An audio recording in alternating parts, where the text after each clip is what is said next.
Hello बच्चों, good morning to everyone. बेटा, आज हम अपनी 11th क्लास के अंदर स्टडी करने जा रहे हैं और 11th क्लास के स्टडी में हम आज फिजिक्स सब्जेक्ट की स्टडी कर रहे हैं। 10th क्लास के बाद जब हम 11th में आते हैं तो हमारे सामने सबसे पहली बात तो ये आती है, इतना बड़ा सिलेबस नज़र आता है फिजिक्स का as compare to 9th-10th classes. मोटी बुक और इतनी ज़्यादा लंबी स्टडी, ठीक है। तो उसमें सबसे पहले बिल्कुल भी उससे नहीं डरना है, उसका फोबिया बिल्कुल ख़त्म कर दें हम दिमाग से। सिर्फ इंटरेस्ट लगाएं, अपना अच्छा मन लगाएं और एक एक कंसेप्ट को फील करें, ठीक है। तो मैं उम्मीद करता हूँ आप बहुत अच्छे से अपने इस सब्जेक्ट को पढ़ेंगे। और आज हम स्टार्ट करते हैं अपने 11th का ये पहला लेक्चर, ठीक है।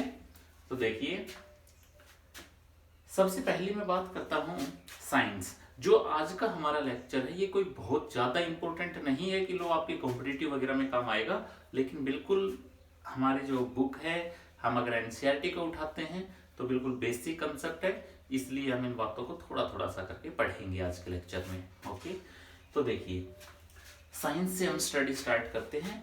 What do you mean by science? क्यों? क्योंकि 10th के बाद आपको नजर आने लग जाती हैं लाइनें अपनी, ठीक है ना। जो आप कैरियर स्कोप के लिए अपने सेलेक्ट करते हो स्ट्रीम, कोई बच्चा साइंस की तरफ, कोई कॉमर्स की तरफ, कोई आर्ट्स की तरफ, तो उस टाइम पर माइंड में बात आएगी हमारे और हम डिफरेंस देख पाएंगे कि भाई क्या साइंस है, क्या कॉमर्स है और क्या आर्ट्स है। इस टाइप से सब चीजें आएंगी, तो वहां माइंड में ये बात बैठेगी कि साइंस क्या है, ठीक है ना। और वैसे तो हम पढ़ते ही आ रहे हैं, पहले भी आपने पढ़ा था, तो हम बिल्कुल बेसिक से उठाते हैं साइंस क्या है। तो what do you mean by science, ठीक है। देखिए, पहली बात तो ये है कि साइंस की कोई डेफिनेशन नहीं बन पा रही। मतलब समझे, डेफिनेशंस तो बहुत है, मगर मैं इसलिए कह रहा हूं क्योंकि मैं इसको एक्सप्लेन नहीं कर पाऊं। क्यों? क्योंकि साइंस जो है, किसी भी कंसेप्ट पर अगर हम जानने की कोशिश करें, वहीं से साइंस की शुरुआत हो जाती है। किसी भी टॉपिक पर, ये क्या है, मार्कर है, ऐसा क्यों है, साइंस लग गई। इसका कलर ऐसा क्यों है, साइंस लग गई। कैसे काम करेगा, साइंस लग गई, ठीक है ना। तो साइंस मतलब कैसे और क्यों। जहां पर भी, जिस भी हम मटेरियल के ऊपर, जिस भी बॉडी के ऊपर ये चीजें जब हम क्वेश्चन मार्क लगा दें, क्वेश्चन उठा लें, तो वहीं से हम कहेंगे कि साइंस के पास उसका जवाब होगा, ठीक है। फिर भी हम कोशिश करते हैं साइंस, साइंस क्या कहेंगे, मैं अपने वर्ड्स में बोलता हूं, science is, it is the systematic attempt to understand about nature and natural phenomena and natural phenomena as much detail and depth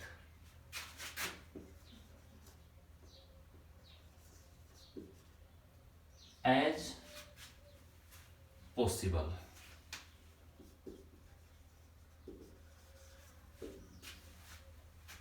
देखिए, मैंने क्या कहा, What do you mean by science? मैंने बोला science is the systematic attempt to understand about nature and natural phenomena. प्रकृति और जो प्राकृतिक आवरण जो हम देख रहे हैं, इन सब के बारे में हमें डिटेल से जो बताए और डेप्थ मतलब विस्तार से और गहराई तक जो चीज बताती है, ठीक है। जो सब्जेक्ट हमें प्रकृति से जुड़ी हुई किसी भी थीम के बारे में डिटेल से और उसकी गहराई तक बताए, जहां तक संभव हो सके, वो क्या कहलाती है, साइंस, ठीक है। अच्छा, अब अगर मैं बात करता हूं आपसे फिजिक्स के बारे में, फिर आपको पता है बेटा कि science, there are many branches of science like as physics है, केमिस्ट्री है, मैथमेटिक्स है, बायोलॉजी, मैथ्स आल्सो भी साइंस, ठीक है। जियोग्राफी है, ये साइंस के ही कुछ सब्जेक्ट्स हैं, ओके। तो हम उन पे ज्यादा डिस्कस नहीं करेंगे, वो सब आप डिस्क्राइब अपना कर सकते हैं बुक से, ठीक है। फिजिक्स के अंदर अगर मैं ये बात कहूं साइंस की डेफिनेशन तो कोई गलत नहीं होगी, वही डेफिनेशंस है फिजिक्स की, ठीक है ना। क्योंकि फिजिक्स की क्यों है डेफिनेशन, क्योंकि नेचर से जुड़ी हुई है। नेचर से जुड़ा हुआ सबसे सॉलिड सब्जेक्ट आपका वो है फिजिक्स, सबसे पहला सब्जेक्ट बनता है physics.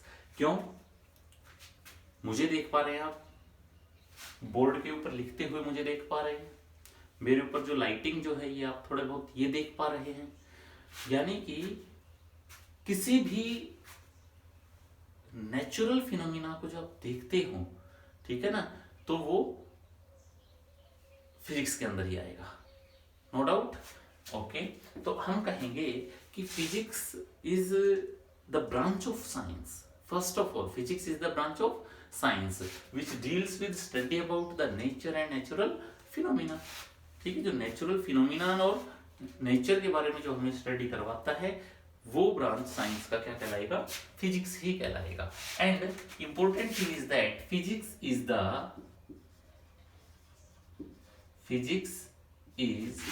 The combination of philosophy and mathematical science।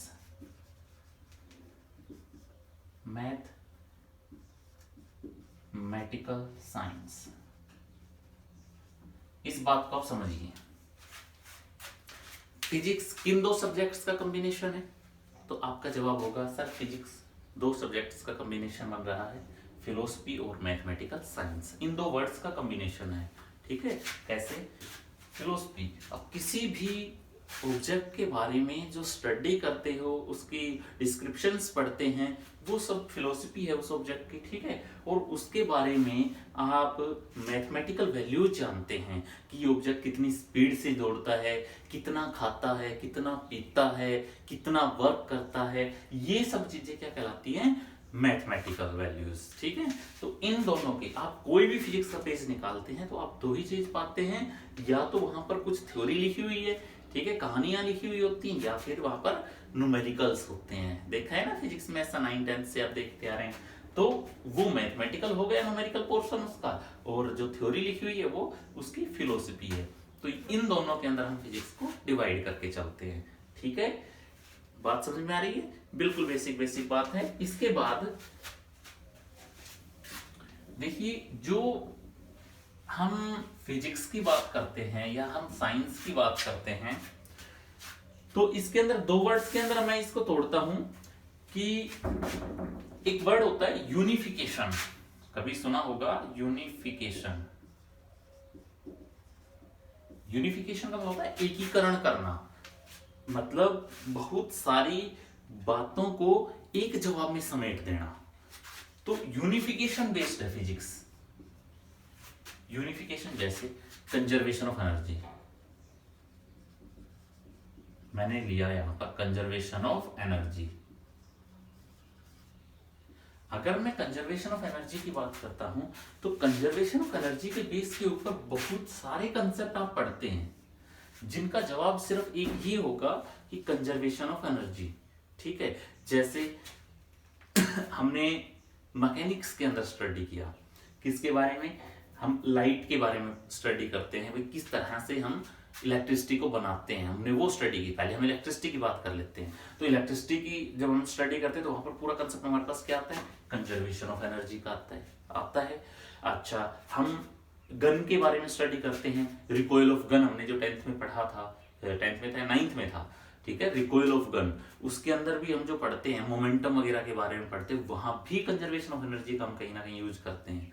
ठीक है, तो ऐसे बहुत सारे कंसेप्ट हमारे पास में आएंगे, जैसे बर्नौलीज थ्योरम आगे हम पढ़ेंगे फ्लूइड के अंदर, तो रॉकेट प्रोपल्शन वगैरह आएगा। ठीक है, तो वहां पर कहीं ना कहीं हम कंजर्वेशन ऑफ एनर्जी का इस्तेमाल करेंगे। तो कंजर्वेशन ऑफ एनर्जी अकेला जो मतलब लॉ है, एक टाइप से एक ऐसा लॉ है ये जो बहुत ज्यादा मतलब टाइम पर, या हम बहुत सारी बातों की वैल्यूज निकालने की काम में हम इस अकेले लॉ को लेकर के आते हैं। ठीक है, तो ये हो गया कि बहुत सारे जो मैटर्स हैं हमारे पास में उन सभी का यूनिफिकेशन सिर्फ क्या, कंजर्वेशन ऑफ एनर्जी के पास। तो बहुत सारी बातों का जवाब हम सिर्फ कंजर्वेशन ऑफ एनर्जी के अंदर ही दे देते हैं। ठीक है ना, तो वो क्या कहलाता है, इसका यूनिफिकेशन मतलब। ठीक है, जैसे हम हीट की बात करेंगे, थर्मोडायनामिक्स के अंदर बात करेंगे, और जब आगे आगे हम चलेंगे तो हम इसके ऊपर जरूर डिस्कस करते रहेंगे। ठीक है, तो यूनिफिकेशन बेस्ड होती है फिजिक्स। ठीक है, अच्छा, इसके बाद में बात आती है कि हमारी एनसीईआरटी को जब हम उठाते हैं तो वहां से हम सीखते हैं कि जो फिजिक्स है उसके पास में क्या क्या स्कोप हैं, यानी कि scope of physics, scope of physics. ठीक है, क्या क्या स्कोप है देखिए, यानी मेन हम इसको दो कैटेगरीज में डिवाइड करके चलेंगे फिजिक्स को। फर्स्ट इज मैक्रोस्कोपिक स्कोपिक, ठीक है, and second is microscopic, microscopic, macroscopic और माइक्रोस्कोपिक। मैक्रोस्कोपिक क्या होती है, मैक्रोस्कोपिक में बड़ी थिंग्स के बारे में जो आज तक हम स्टडी करते हैं। देखो पुराने समय में जब स्टार्ट किया हमने पढ़ना साइंस को ना, तो उसमें हमने सीखा किसी ऑब्जेक्ट की स्टडी करना, गन के बारे में अभी बताया था हमने। ठीक है, बस, ट्रेन के बारे में, किसी इंजन के बारे में। ठीक है, यानी कि बड़ी बड़ी चीजों के बारे में जो हम स्टडी करते आए थे, ऑब्जेक्ट्स की जो हम स्टडी करते आए पुराने समय में जो हमने पढ़ा। ठीक है, तो इसलिए इनका दूसरा नाम जो होता है क्लासिकल फिजिक्स भी बोलते हैं इसको, और इसको बोला जाता है मॉडर्न फिजिक्स। ठीक है, क्लासिकल सॉन्ग देखते हैं ना, पुराने सॉन्ग जो होते हैं वो होते हैं। तो माइक्रोस्कोपिक हमारे सबसे पुरानी वाली फिजिक्स है, और इसका नाम मॉडर्न फिजिक्स इसलिए क्योंकि ये बाद में हमारे सामने आई है। ठीक है, अच्छा, अब चलिए हम इनकी कुछ स्टडी कर लेते हैं। जो मैक्रोस्कोपिक है, मैक्रोस्कोपिक को अगर हम अच्छे तरीके से डिस्क्राइब करेंगे यहाँ, तो इसकी मेनली 11th और 12th के अंदर जो हम स्टडी करेंगे वो सारी ब्रांच आती जाएंगी, धीरे धीरे इनके ऊपर सारी बात पढ़ेंगे। मैकेनिक्स, ठीक है, पहली होती है mechanics, second is thermo dynamics, electro magnetism और ऑप्टिक्स। ये चार ब्रांचें हमारे पास में आ गई। देखिए, जो फिजिक्स की अगर मैं ब्रांच डिवाइड करता हूं तो दो टाइप से हमने फिजिक्स को तोड़ दिया यहाँ पर, एक तो मैक्रोस्कोपिक और एक माइक्रोस्कोपिक। ठीक है, मैक्रोस्कोपिक में बड़ी बॉडीज, बड़े ऑब्जेक्ट्स के बारे में स्टडी करते हैं, like moon, satellite, planets etcetera. ठीक है, और माइक्रोस्कोपिक में हम स्टडी करते हैं about the very small objects like electrons हैं, प्रोटॉन्स हैं। ठीक है, लाइट की स्टडी भी इसी के अंदर आ जाती है, वो सब इसके अंदर। ठीक है, स्टडी ऑफ लाइट आप इसमें कह सकते हो, स्टडी ऑफ ईएम वेव्स, ये मेन पार्ट रहेगा आपका इसका। ठीक है, अच्छा, अब हम इन ब्रांचेस की स्टडी कर रहे हैं। तो देखिए, जो मैकेनिक्स होती है ये हम 11th क्लास में पढ़ेंगे, थर्मोडायनामिक्स भी 11th में पढ़ेंगे, इलेक्ट्रोमैग्नेटिज्म 11th में नहीं पढ़ेंगे हम, इसको हम 12th में पढ़ेंगे, और ऑप्टिक्स को भी 12th में पढ़ेंगे। लेकिन इन 1-2 साल के दौरान जो है ऑप्टिक्स का कुछ पार्ट आपके 11th में एज यू नो कि डाल दिया गया है। चलो, लेकिन मेनली ये सब्जेक्ट हमारे पास में 12th में ही है। तो मैकेनिक्स और थर्मोडायनामिक्स ये हमारे पास में 11th में अब हमने पढ़नी पड़ेंगी। इन पे अगर मैं छोटी सी बात आपसे करूं तो जो मैकेनिक्स है, मैकेनिक्स के अंदर हम क्या क्या चीजें पढ़ेंगे, क्या क्या ऑब्जेक्ट्स, मतलब इसके अंदर हम पढ़ेंगे rest and motion of object. ठीक है, अच्छा, इसके अंदर हम पढ़ेंगे मोमेंटम, इसके अंदर ही हम पढ़ते हैं रॉकेट प्रोपल्सन, इसी में ही हम पढ़ेंगे अर्थ के बारे में स्टडी करेंगे, अर्थ, प्लैनेट्स, सैटेलाइट, ठीक है। यानी कि हम इसको एक बात में बोल दें तो कौन सी यूनिट थी ये, शायद 9th में भी हम पढ़ते थे, ग्रेविटेशन वाली, ग्रेविटेशन, ठीक है। इसके बारे में हम इसमें कंप्लीट स्टडी करेंगे। अगर और भी बात करते हैं आप इसके अंदर मैकेनिक्स के अंदर, तो बहुत सारी बातें हैं जो मैकेनिक्स के अंदर हम पढ़ेंगे। रेस्ट और मोशन से रिलेटेड ऑब्जेक्ट की जो भी है, बस की हम स्पीड निकालेंगे, वेलोसिटी निकालेंगे, फोर्सेस करेंगे, लॉ ऑफ मोशन करेंगे, ठीक है ना, फोर्सेस की स्टडी इसी में ही आएगी, ठीक है। इस टाइप से बहुत ज्यादा स्टडीज आएंगी, ठीक है, जिनको हम धीरे धीरे, अब तो हम सिर्फ इनको हल्की हल्की सी आपसे इंट्रोडक्शन इनकी करवा रहे हैं आज के लेक्चर में। थर्मोडायनेमिक्स के अंदर हम क्या पढ़ेंगे, थर्मोडायनेमिक्स में हम हीट के बारे में, हम टेम्परेचर के बारे में स्टडी करेंगे, बिल्कुल। हम इसके अंदर हीट इंजन, हम इसके अंदर रेफ्रिजरेटर की स्टडी करेंगे, ठीक है। तो इसके अंदर हम एफिशिएंसीज ऑफ इंजन्स की हम स्टडी करेंगे। तो ये सब किस में आएंगी, थर्मोडायनेमिक्स के अंदर हम स्टडी करेंगे इनको, ठीक है। इसके अंदर हम थर्मोडायनेमिक्स लॉ भी आते हैं, थर्मोडायनामिक्स प्रोसेस, ठीक है, ये सब पढ़ेंगे। फिर आता है इलेक्ट्रोमैग्नेटिज्म। इसमें हम सबसे पहली बात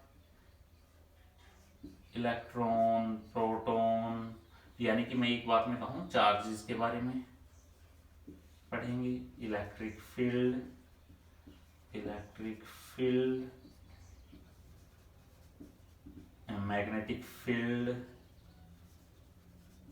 मैग्नेटिक फील्ड,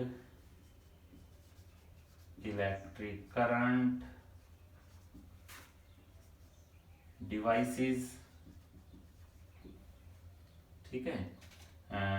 और हम इसके अंदर पढ़ेंगे मैग्नेट के बारे में, मैग्नेट, उसकी प्रॉपर्टीज, ठीक है, मैक्सवेल्स इक्वेशन वगैरह, मैक्सवेल्स इक्वेशन पढ़ेंगे इसके अंदर हम, ठीक है, साउंड वेव्स, ये सब इसके अंदर स्टडी होंगी, ठीक है। अच्छा, फिर आता है optics. Optics is the branch of macrophysics which deals with study about the light. Light की स्टडी करेंगे इसमें हम मिरर्स की स्टडी करते हैं, लेंसेज की स्टडी करेंगे, माइक्रोस्कोप,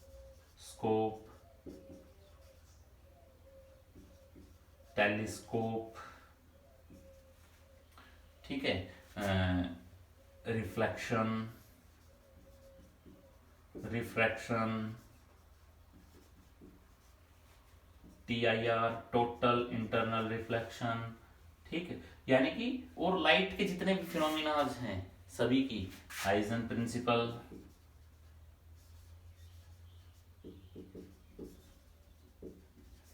ठीक है, ये सब स्टडी हम इनके अंदर थोड़ी थोड़ी करेंगे, ठीक है। तो ये हमारे पास में हमने सीखा कि जो फिजिक्स है, it is the systematic attempt to understand about nature and natural phenomena. अच्छा, इसके बाद में हमने पाया कि जो फिजिक्स है वो कहीं ना कहीं बहुत सारी बातों का एकीकरण एक ही लॉ के अंदर कर देती है। तो लॉ बेस है ये फिजिक्स, ठीक है। हम एक लॉ को कंसेप्ट्स के ऊपर लगा दें, हमारे पास में कई तरह के कंसेप्ट हैं, लिक्विड से लेकर के है, हमारे पास में गैसेस से लेकर के है, इस टाइप से बहुत ज्यादा कंसेप्ट है, इलेक्ट्रिसिटी से रिलेटेड है, मैग्नेटिज्म से रिलेटेड है। तो हम वहां पर किसी एक ही लॉ के साथ में उन सभी बातों को उठाएं, यानी कि वो एक लॉ, जैसे मैंने एक एग्जांपल दिया था law of conservation of energy, तो वो कहीं ना कहीं वो एक ही वर्ड स्पेसिफिक है उन सभी प्रोसेस के लिए, उन सभी मतलब हमारे पास में जो स्टडी करने के लिए जो जो हमारे पास प्रोसेस हैं उन सभी का एक ही जवाब है, एक ही लॉ है। ठीक है, तो उसके बाद में हमने सीखा कि जो फिजिक्स है उसके स्कोप क्या हैं। फिजिक्स को दो हम कैटेगरीज में डिवाइड करके चलते हैं, एक तो मैक्रोस्कोपिक और दूसरा माइक्रोस्कोपिक। मैक्रोस्कोपिक में बड़े ऑब्जेक्ट्स की स्टडी करते हैं और माइक्रोस्कोपिक को सबसे पहले हम अपनी स्टडी में लाए, इसलिए इनका नाम क्लासिकल फिजिक्स भी होता है। और माइक्रोस्कोपिक फिजिक्स जो होती है वो एक मॉडर्न फिजिक्स है, जिसके अंदर हम स्टडी करेंगे अबाउट द EM वेव्स की स्टडी करेंगे। हम इसके अंदर स्टडी करेंगे एक्सरेज, हम इसमें स्टडी करेंगे सेमीकंडक्टर डिवाइसेस,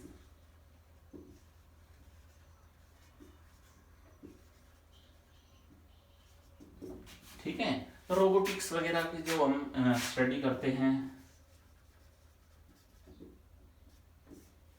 ठीक है, तो ये सब स्टडीज जो हैं वो हमारी मॉडर्न फिजिक्स का पार्ट होती हैं। ठीक है, तो इस टाइप से हम डिवाइड करके चलते हैं। फिर मैक्रोस्कोपिक जो होती है इसको हम 4 कैटेगरीज में डिवाइड कर रहे हैं, mechanics, thermodynamics, electromagnetism and optics. हमने बताया बेटा जो मैकेनिक्स है और थर्मोडायनामिक्स ये हम 11th क्लास के अंदर अपनी स्टडी करेंगे। मैक्सिमम हमारी जो फिजिक्स है इसकी का छोटा सा पार्ट है, आपका सिलेबस के हिसाब से देखते रहते हैं, वो छोटी है आपके लिए। ठीक है, मैकेनिक्स काफी लंबी है आपकी, 4-5 चैप्टर जो स्टार्टिंग के हैं सारे मैकेनिक्स के बेस पे हैं, फिर बाद में भी 1-2 हैं। और इलेक्ट्रोमैग्नेटिज्म और ऑप्टिक्स हम 12th क्लास के अंदर स्टडी करते हैं। ठीक है, इनमें से अगर कुछ नोट करने का आपको लगता है तो आप नोट कर सकते हैं। डस्टर कहाँ गया?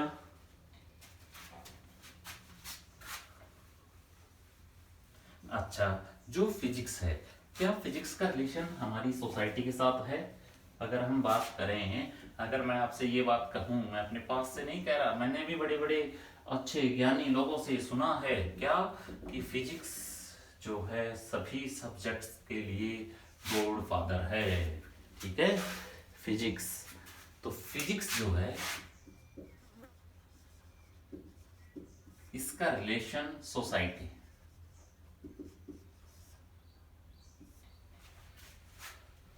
तो सोसाइटी के साथ में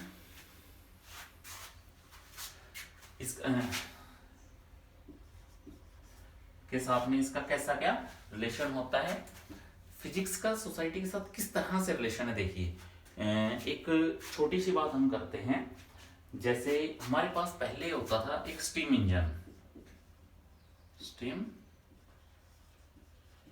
इंजन होता था पहले। तो स्टीम इंजन के अंदर कुछ हमने डेवलपमेंट्स की। ठीक है, स्टीम इंजन के अंदर हम टेक्नोलॉजी लगाई हमने, तो इसके अंदर जब हमने टेक्नोलॉजी लगाई स्टीम इंजन के अंदर, और हम इन सभी से निकाल करके हम हीट इंजन की स्टडी में आ गए। हीट इंजन जो किसका पार्ट था? थर्मोडायनामिक का पार्ट था। ठीक है, तो थर्मोडायनामिक की जब हमने स्टडी की, यानी फिजिक्स की हमने जब स्टडी की थर्मोडायनामिक्स की, तो हम हीट इंजन के बारे में स्टडी कर पाए और यहां से नए नए इवोल्यूशंस हमारे इंजन्स के अंदर आए। ठीक है ना, हमने रेफ्रिजरेटर को भी पाया। ये सब थिंग्स जो हैं थर्मोडायनामिक्स में, एक छोटी सी बात बताता हूं मैं, थर्मोमीटर है। ठीक है, अब थर्मोमीटर का यूज हम किसके लिए करते हैं? अपनी सोसाइटी के लिए करते हैं। तो देखिए फिजिक्स का सोसाइटी के साथ में एक अच्छा गहरा नाता है। ठीक है, इसके अंदर हम जिस भी फिजिक्स की ब्रांच की स्टडी करेंगे वहां से कोई ना कोई एक ऐसी चीज आप निकाल सकते हो बिल्कुल, जो हमारी सोसाइटी में अक्सर यूज हो रही है। तो हम ये कह सकते हैं कि जो फिजिक्स है ये हमारी सोसाइटी को बना करके भी रखती है, और सोसाइटी के साथ में फिजिक्स का बहुत अच्छा रिलेशन रहा है और हमेशा रहेगा भी। जो नई नई आविष्कार, नए नए इवोल्यूशंस हो रहे हैं, डेवलपमेंट्स टेक्नोलॉजी के जो देखे जा रहे हैं, वो सभी इसके प्रमाण हैं। ठीक है, तो आज के लेक्चर में सिर्फ ये छोटी छोटी हमने बात की। अच्छा, इसमें एक लास्ट बात मैं कह करके इस आज के लेक्चर को क्लोज करते हैं कि फिजिक्स का रिलेशन विद अदर सब्जेक्ट। ठीक है, relation with other subject, other subjects. अभी हमने सीखा, देखो फिलोसफी और मैथमेटिकल साइंस के साथ रिलेशन जैसा है आपको पता है, ठीक है। अगर आपसे कोई कहे, ज्यादा बात नहीं करेंगे हम, सिर्फ 2-3 सब्जेक्ट की बात करते हैं।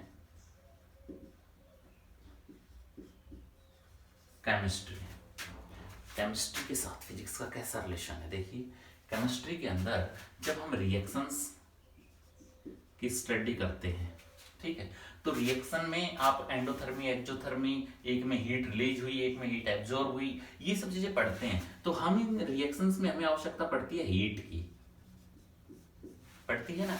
And heat is the, heat कहां से आई भैया? हीट आई फिजिक्स से, फिजिक्स की थर्मोडायनेमिक्स, ठीक है। मैंने यहां पर जरूरत पड़ी कि कितनी हीट ऑब्जर्व की, कितनी हीट, तो उसके लिए जो डिवाइस चाहिए थी थर्मोडायनेमिक्स से, जो थर्मोमीटर हमें मिला, उस थर्मोमीटर की हेल्प से हम ये बता पाए कितनी हीट आई, कितनी हीट गई। तो यानी कि केमिस्ट्री बगैर रिएक्शंस के पॉसिबल नहीं है पढ़ पानी, और जो रिएक्शंस हैं वो विदाउट हीट की स्टडी के पॉसिबल नहीं हो रही। तो हम कह सकते हैं कि कहीं ना कहीं फिजिक्स का एक बहुत अच्छा रिलेशन है केमिस्ट्री के साथ, और केमिस्ट्री को पढ़ना इजी हो जाता है अगर हमें फिजिक्स की अच्छी नॉलेज हो तो। दूसरी तरफ बायोलॉजी, बायोलॉजी के अंदर हम क्या कह सकते हैं? मेडिकल साइंस, बॉटनी, जूलॉजी वगैरह जो ये स्टडी की जाती हैं, इसके अंदर देखिए डॉक्टर्स के हाथ में स्टेथोस्कोप रहता है, आपको पता है, वो एक फिजिक्स की इवोल्यूशन है, ठीक है। अच्छा, अगर मैं कहूं आपसे थर्मोमीटर, ठीक है, माइक्रोस्कोप, लेंसेज, मिरर्स, ये सब बायोलॉजी के अंदर यूज होते हैं, ठीक है। जैसे ऑप्टिकल फाइबर जो होता है, ऑप्टिकल फाइबर या ग्लास पाइप का भी यूज किया जाता है इसमें, साउंड पाइप का भी यूज होता है। साउंड पाइप और ग्लास पाइप दोनों डिफरेंट है, तो ये भी बायोलॉजी के अंदर बहुत यूज किए जाते हैं, ठीक है। मेडिकल साइंस में बहुत यूज होता है इनका। एक्सरे रही, एक्सरे रही भाई, एक्सरेज, गामा रेज, ठीक है। इन सब की हम, इनके बगैर मेडिकल साइंस बेकार है। क्यों? एक्सरे की फोटो कभी खिंचवाई होगी आपने? नहीं, चलो अपनी लाइफ में कभी खिंचवाएंगे, ऐसा ना हो, ठीक है। चलो जो भी है, तो ये सब स्टडी हम बायोलॉजी के अंदर करते हैं, और ये सभी फिजिक्स के ही पार्ट्स हैं, फिजिक्स की ही ब्रांचेज में से निकले हुए छोटे छोटे पार्ट्स हैं। तो अगर हमें फिजिक्स की अच्छी नॉलेज है तो हम केमिस्ट्री को अच्छे से पढ़ सकते हैं, बायोलॉजी को पढ़ सकते हैं, और जियोग्राफी रहा आर्ट के सब्जेक्ट की, जियोफिजिक्स एक सब्जेक्ट का है, अर्थ के बारे में स्टडी जिसमें हम करते हैं। यहीं से ज्योग्राफी का डेवलपमेंट हुआ, ठीक है। तो ज्योग्राफी की जब हम स्टडी करते हैं, ज्योग्राफी की स्टडी के लिए हमारे पास में हेल्पफुल होती है जियोफिजिक्स, मींस फिजिक्स, ठीक है। तो फिजिक्स के रिलेशन इस तरह से अदर सब्जेक्ट के साथ में और भी सब्जेक्ट आपको मिल जाएंगे। आप किसी भी सब्जेक्ट के अंदर जाते हैं, उसका कोई ना कोई आपके पास में मेजरमेंट मेथड होता है, और जो मेजरमेंट मेथड है उसकी यूनिट्स जो हैं, हम यूनिट या क्वांटिटीज की जो यूनिट निकालते हैं या प्रोसेस का मेजरमेंट जो करते हैं, वो सब मेथड हमारे किसके पास में होते हैं? फिजिक्स के पास। आप किसी भी सब्जेक्ट को उठा लाइए, चाहे इसमें कॉमर्स के अंदर आ जाइए, आप कैलकुलेटर का इस्तेमाल करते हैं, मैं कहूँ आपसे जनरली कंप्यूटर्स के अंदर, लैपटॉप्स के अंदर, तो ये सभी जो मॉडर्न फिजिक्स के अंदर से हम लेकर के आए, उसका बहुत ज़्यादा यूज हो रहा है। तो हम कह सकते हैं कि फिजिक्स के अदर सब्जेक्ट के साथ भी बहुत अच्छे रिलेशंस हैं, ठीक है। तो आज के लेक्चर में सिर्फ इतना ही, थोड़ा सा हमने इंट्रोडक्शन किया है आज अपने 11th के बच्चों के साथ में, और अब हम जो नेक्स्ट लेक्चर देने जा रहे हैं वो बड़ा इंपॉर्टेंट लेक्चर आने वाला है बेटा। तो आगे से अपना कॉपी पेन आप तैयार रखेंगे, जब भी अपने लेक्चर सुनने की बारी आए, आपकी देखने की बारी आए, तो वो होगा हमारा मेन लेक्चर आपके कोर्स से, ठीक है, 11th क्लास के, और कॉम्पिटिटिव पार्ट्स को भी हम बीच बीच में उठाएंगे। तो जब तक के लिए थैंक यू वेरी मच, पढ़ते रहिए, have a nice day, okay.